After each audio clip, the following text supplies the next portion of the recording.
Bonjour à tous, bienvenue pour ce point hebdomadaire sur le S&P 500. Donc depuis une semaine, on a une inertie haussière qui se maintient, donc avec un S&P 500 qui est sur des sommets historiques.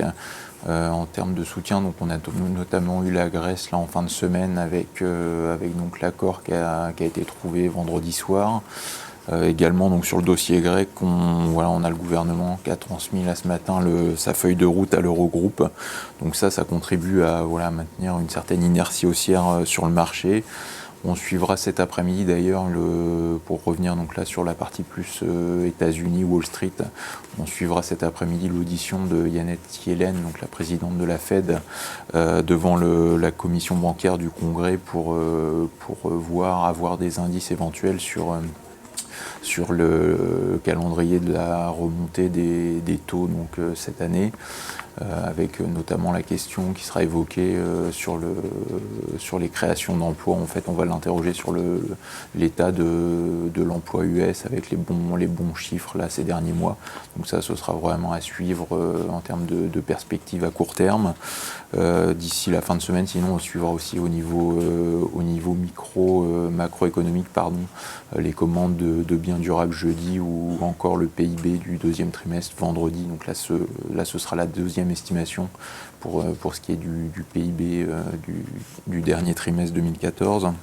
Voilà, c'est un petit peu les points à suivre. Pour en revenir au marché, donc l'inertie haussière se maintient sur le S&P 500, avec notamment deux composantes qui retiennent mon attention. On a surtout donc Apple qui est au-delà des $130 et qui tire à la hausse en quasi ligne droite. Donc ça, c'est déjà un premier gros soutien étant donné le poids lourd qui est cette valeur. On a également le segment biotech US qui enchaîne là depuis une semaine les records. Donc ça aussi, ça contribue à la hausse notamment du Nasdaq et donc indirectement du S&P 500.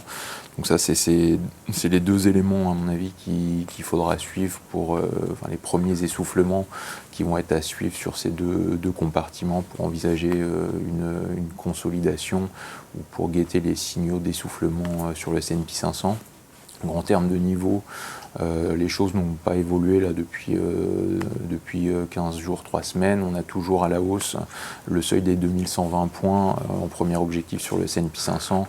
Donc le 2120 points, donc c'est le contact avec une petite oblique ascendante que vous voyez en pointillé qui relie les sommets de la fin décembre 2014. Au-delà, ce sera les 2135 points qui seront en ligne de mire. Donc je pense en fait vraiment que ça va jouer dans cette zone 2120-2135 points.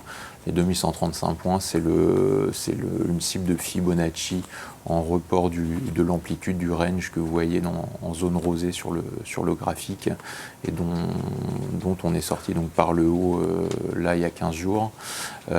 Également, ça correspond à l'approche du haut de canal ascendant de moyen terme. Donc à mon avis, voilà, on risque à mon avis de consolider, de corriger dans cette zone-là.